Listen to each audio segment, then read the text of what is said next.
Chapter 24. The 12th Worm.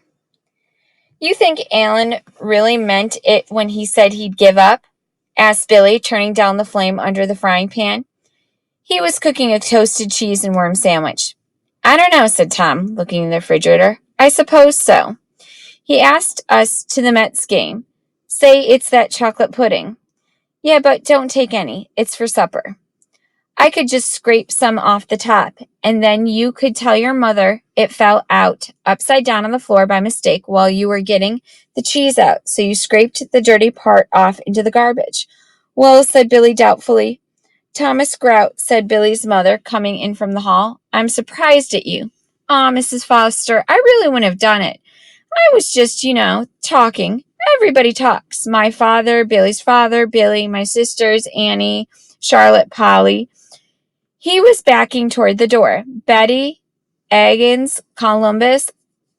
I didn't know you had a sister named Columbus, Tom, said Billy's mother.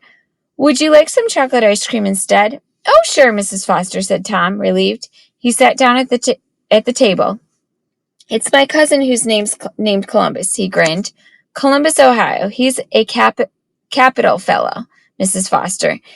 And then he had to grab the edge of the table to keep from rolling off his chair laughing at his own joke. Billy looked disgusted. His mother opened the refrigerator, shaking her head. Chapter 25. Pearl Harbor. The car slid quietly to a stop under the streetlight outside Billy's house. Shh, whispered Alan to his father. Billy's asleep. His father glanced back at Billy, snoring peacefully in the back seat. His plump cheeks sticky with orange soda. Alan, run up to the house and tell them I'm bringing Billy in. Billy's father met them at the front door, and taking Billy, whispered his thanks. Alan and his father went down the walk. Behind them, the porch light clicked off. In the backseat of the car, Joe and Alan wrestled gleefully. We did it. We've won. He'll never wake up now.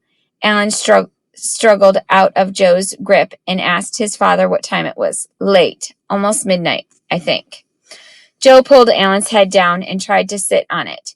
He couldn't do it now, even if he woke up. How could he find cook and eat a worm in the dark? Hee, we've won. We've won. If we go back to our questions, we saw, why did Joe and Tom think they had won the bet? Well, they think they had won the bet because his father had dropped Billy off at his house, and they realized that they didn't think that Billy would wake up because his dad had brought him in and he was asleep. And they did not think that he would wake up. Also, what did Billy's mom overhear Tom saying about the chocolate pudding? If we go back into the text, we see that he had said, I could just scrape off some off the top, and then you could tell your mother it fell out upside down on the floor by mistake while you were getting the cheese out. So he wanted to just take a little bit off, but it was for dinner.